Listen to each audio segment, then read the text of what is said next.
خدای تعالی این مینت برامون میکشه که من ترا امتی محمد صلی الله علیه و سلم گردوندم. ای پدر و مادر مسلمان تولد شدگی، تو یگان رنج و مشقت نکشیده برای راه حق یافتن، چیکار کردی در عوض؟ والله همین مینت در جان میزنه. آخران روز ماه مولود نبوی در روز 29 ربیع الاول درست گرفته است. واقعا بنده باید همیشه شکرگزاری نعمت پروردگار کنه. پروردگاری بده برامون مساعد میفرماید همین خیلی لحظه های خوب و شرایط امکانات هست. و همین خاطر باید از همین لحظه ها و از همین امکانات استفاده رو بریم. ببینید خدای تعالی یک مینت بزرگی را در جان ما گذاشت، یک پیغمبری را برامون داد که والله اگر تمام امر شکرگزاری نعمت خدا را فقط به خاطر آنکه ما امتان محمد صلی الله علیه و سلم هستیم انجام بدیم، از 100,000 یک شکرش به جا آوردن نمیتونیم. لقد من الله علی المؤمنین اذ بعث فیهم رسولا من انفسهم یتلو علیهم آیاته و یزکیهم و یعلمهم الکتاب والحکمه و ان كانوا من قبل لفی ضلال مبین. صدق الله العظیم. خداوند بزرگ میگه بیشک الله ذوالجلال یک مینت بزرگ را، یک نعمت عالی را از برای مؤمنا بنده های مؤمنش عطا کرد در شخصیت رسول الله صلی الله علیه و سلم. پیامبری که از گمراهی نجات شد، پیامبری که براشان راه حق راه درست تعلیم داد، چیزایی را که نمیدونستن براشون آموزان، مردمی صنم پرست صمد پرست کرد. پیامبری که حقیقتا امتاش فردا روز قیامت خیرالامم هستند، بهترین امت ها.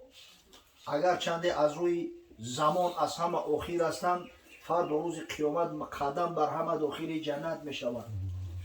پیامبری که فردا روز قیامت حامل لیوای حمد است. حضرت می گفت و آدم و من دونه تحت لیوای یوم القیامه. از آدم علیه السلام تا عیسی علیه السلام پیغمبران فرد روز قیامت در پشت من صف میگیرند. آخه این شکرش خیلی بجا بیاریم و الله کرده نمیتونه. همین تمام صفات بزرگترینه که انسان تصور کرده میتونه خدای تعالی در شخصیت محمد صلی الله علیه و سلم همه امور ایجاد کرده است. هر خصلتی باشه، خود جوان مردی باشه، خوب غیرت باشه، خواه همت باشه، خواه عقل فراست باشه، همین را به همین معنی تامش پرش همش در شخصیت پیامبر صلی الله علیه و سلم مصور میبینیم.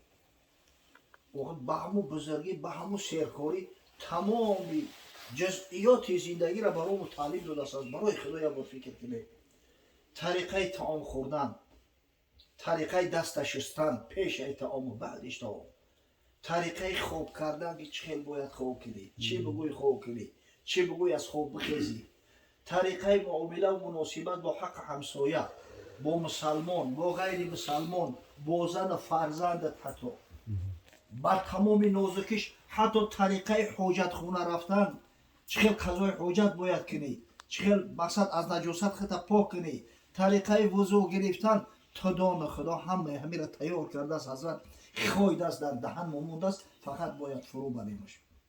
این را ما چه شکرگزاری میکرده باشه.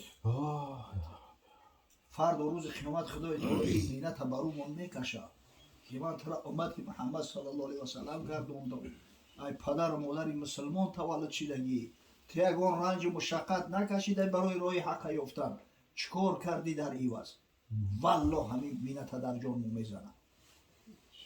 ابو طالب که به جان پیغمبر بیچاره بود، ابو طالب که به حد دوست می‌داشت پیغمبر که را ببینه، با تمام قره شورید. مسافر 90 ساله را مدت 3 سال ای تمام اینمی نعمت راحت ها منع کردن، در محاصره اقتصادی گرفته بودنش به خاطر آنکه محمد صلی الله علیه و سلم تسلیم کنه نکرد. با تمام قره شورید، همه مشقت ها را متحمل شد. من از ایمان محروم گرداندم.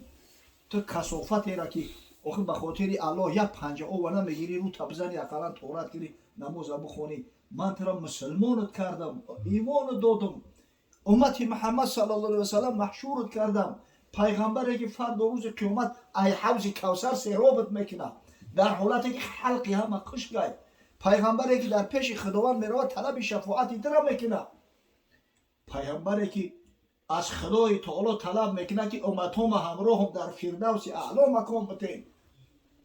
چیکار کردی تو؟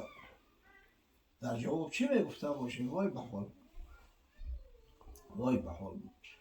واقعا حضرت ندیدیم، واقعا 1400 سال بعدی رسول خدا صلی الله علیه و سلم و به دنیا اومده ایم.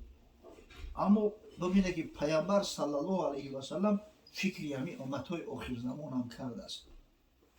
در حدیثی که هر بار اومده است، امام مالک در کتاب الموطأش حدیث هم میاره، رسول الله صلی الله علیه و سلم تاکید کرد، گفت ترکت فیکم امرین لن تزیلوا ما تمسکتم بهما.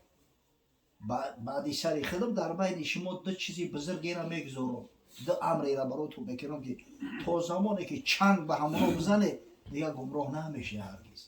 اگر چند من در بینتون نیستم گمراه نمیشه. کتاب الله و سنت رسوله صلی الله علیه و سلم. اولش کتاب الله قرآن عظیم الشان، دویمش سنت حبیب خدا محمد صلی الله علیه و سلم که تمام اینستروکتاژها را برای شما را گذرانده است و آماده و تیار کرده است. حقیقتا چرا مسلمان ها الحمدلله اینا بعدی 1400 سال بعد از وفات پیامبر صلی الله علیه و سلم خدا را شکر موحد ماندیان، یک تو پرست هستند. بینه در پیش ما یهودی ها مثل مشرک شدن، نصرانی ها هم خیلی عیسی پرست و مریم پرست شدن، اما ما خدا را شکر میگیم که همون یک تو پرست موندگیم، خدا را یک و یگانه میدونیم، در عبادت خدا کسی رو چی را شریک نمیسازیم. برای آنکه ما دو همه چیزی بزرگ در دستمون هسته، کتاب پروردگار و سنت رسول الله صلی الله علیه و سلم. خانه این نیست که خدا را شکر قرآن نداشته باشه، اما افسوس است، افسوس که قرآن ها گرد چند گرفتگی خوابند، دیگه مردم محبتشون هم نمونده است. زمانی پیش کتاب خوندن نمیتونستن، در خونه هم یکون قرآن یا هفته یک میداشتن، همون مصفید کمپیرکو را به خدا قسم و دایرو کردیم دیدیم میرفتن سو میدادن یکون ملا را، یکون خوری را که بچه جون همین را یک تازه کرد یا بارک بخون که بگه در پیش خدا چی جواب میگیم، این را ما حبسش کرده گیم در اینجا نمیخونیم. اما امروز خونده میتونیم، دیگه نه خش داریم نه میلی داریم که کتاب پروردگار را بگیریم بخونیم.